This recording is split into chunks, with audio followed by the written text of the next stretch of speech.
Have you ever wanted to start your own podcast? I record and publish podcasts on a platform called Spotify for Podcasters, and I absolutely love it. Essentially, you can upload from your phone or computer, and it distributes to every platform that plays podcasts. They support video podcasts, and you can make money on the platform with ads or even podcast subscriptions, something that has made my life so much easier as a podcaster. So if you're interested, I highly recommend you give it a try. You can download the Spotify for Podcast app, or go to spotify.com/podcasters to get started on your podcast today.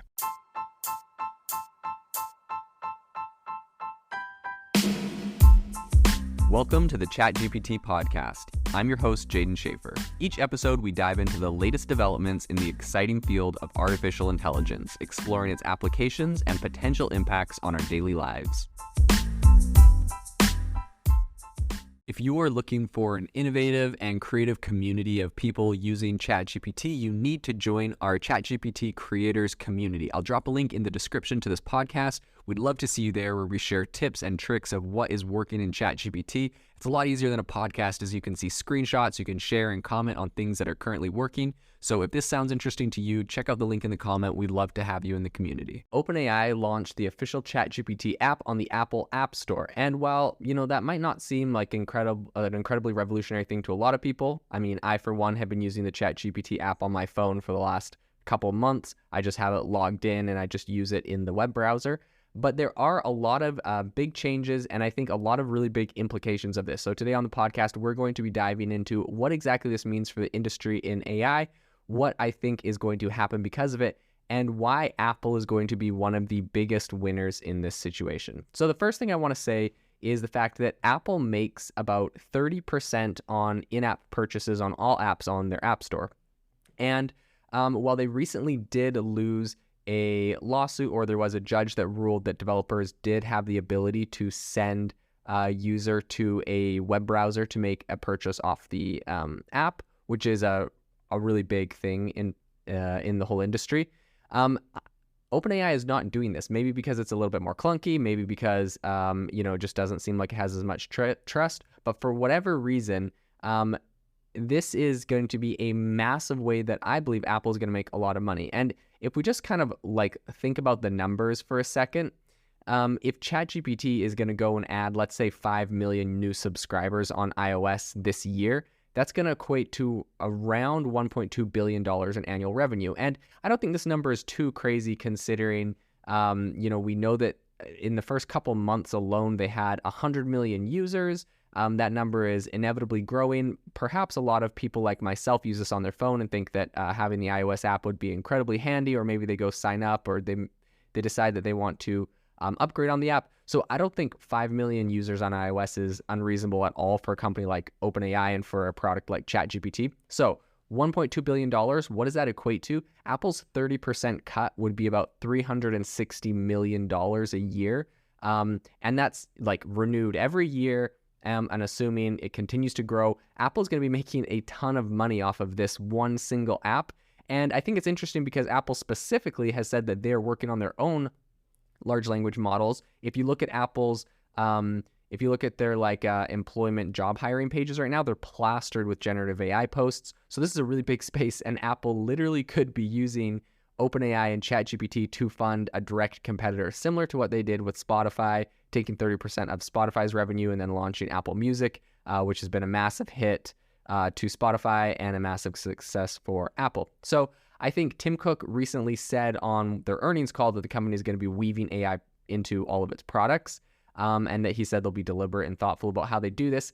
I think it's actually pretty interesting. They don't necessarily need to incorporate AI. I know they're going to. I know this is a focus, but a lot of people are asking, why are they so slow, right? Google just made a ton of news with their Google I/O event where they integrated AI into literally everything.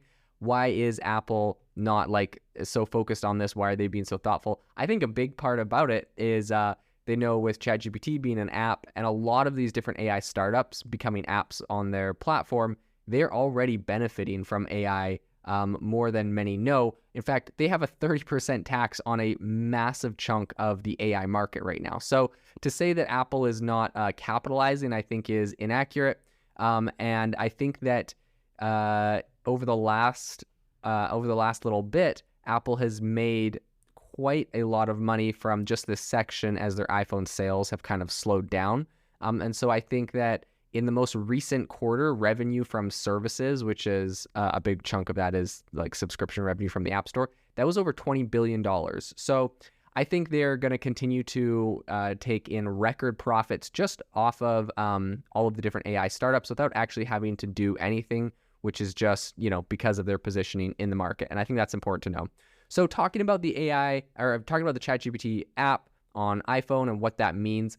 Number one, a lot of people are like complaining about the privacy issues of it. There's TechRadar recently did an article on that. In my opinion, I don't think this is super relevant or super, I guess, new. Maybe it's relevant. I don't know. I don't think it's anything new. People are complaining that like, hey, I opened up the ChatGPT app on iPhone and it said, hey, your data might be anonymized and sent to personnel within OpenAI to review. So essentially what's happening is when we put responses into ChatGPT or when we're talking to it, those responses can be looked at by an actual person. Allegedly, well, not allegedly, they are apparently anonymized. So they take out your privacy, your personal information, like what your account was and whatnot. But if you do put in your own information, like, hey, my name's Jaden Schaefer and I'm building X, Y, and Z company that does X, Y, and Z thing, and how would you, make it worth $1 billion? OpenAI does have people within the company that can look at that. In fact, Apple recently and Samsung and Chase Bank and a whole bunch of others have, kind of more or less banned their employees from using it because they're worried about the leaks and the information that ChatGPT or their reviewers will be able to pull off of this. So I think it is a relevant issue. I don't know if it's anything special to the Apple iPhone app in particular, but it is something to keep in mind. Another thing I think is really interesting as they're launching this is that in the last few months, there have been a ton of copycat sort of AI chat apps that have popped up, some of them ranking really high on Google Play and also on iOS. And I think that now that ChatGPT came out, its first day, right, because it was so new, it was actually struggling to compete or rank against these these other people that had been around longer, which essentially were just using an API to OpenAI. And then instead of charging $20 a month like OpenAI charges, they're charging like $28 a month. And so I think there was a couple different companies specifically that were doing this.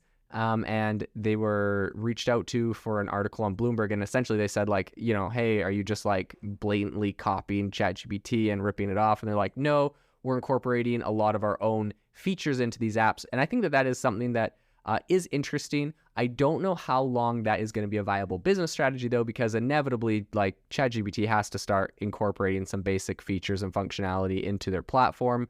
Being able to save your prompts or organize your messages or create folders. Like there's a whole bunch of things people have been asking for. And I think that those eventually are going to get incorporated in, especially when you consider the fact that if you go over to Apple's review page right now, ChatGPT has 6,000 ratings. It has a 4.5 star average review. But some of the things that are driving down the actual, review or the actual score, or the rating of this app are features that people would like to see. And so I think when, there's essentially no public consequences, I guess I could say, when they just had it on their own website and you just had to get what you get, I think that was fine. But now once you start releasing it to the public, and especially when there's a lot of competitors who are releasing apps with way more features that are just built off of OpenAI, eventually I think they're going to have to start incorporating better features so they don't have, number one, bad reviews, and number two, so they can actually compete against some of the copycats. Because if the copycats are doing it better, it just doesn't look good. And honestly, these are not complex or crazy features that people are asking for that would just make this more simple. I think on one of the reviews I read said, they just want like a search function on there, which I have personally wanted a lot.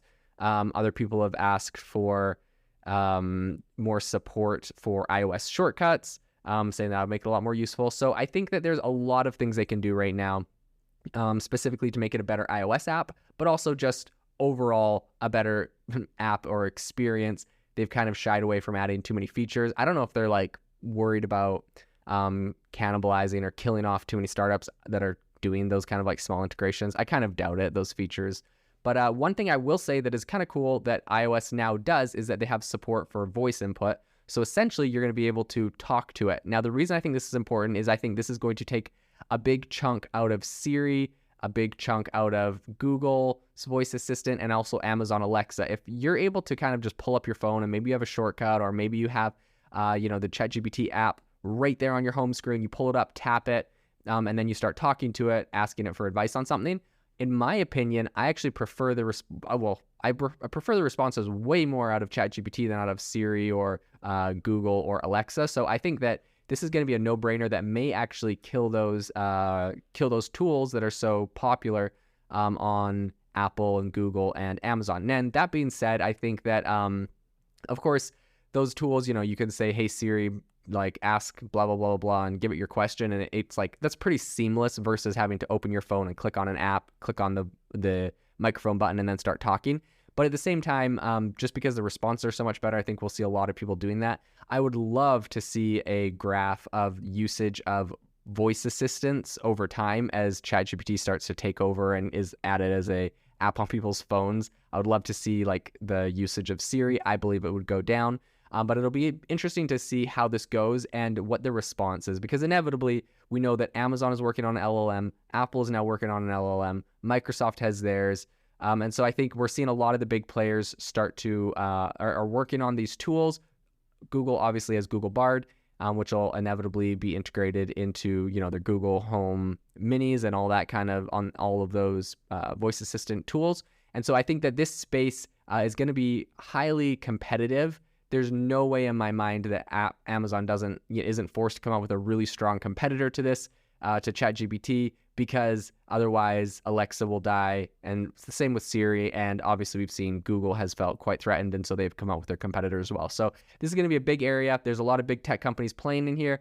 And with a lot of competition, I believe we'll see a lot of innovation, and that is something that I am very interested in following into the future. The innovation in AI right now is absolutely exploding. If you want to stay on top of all the insane disruptions and innovation that's happening right now, you need to subscribe to our newsletter on AIBox.ai. We send you daily everything that is happening, the news and the crazy advancements in AI technology straight to your inbox for free every single day. So go to AIBox.ai, subscribe, and stay ahead of the curve on the world of AI.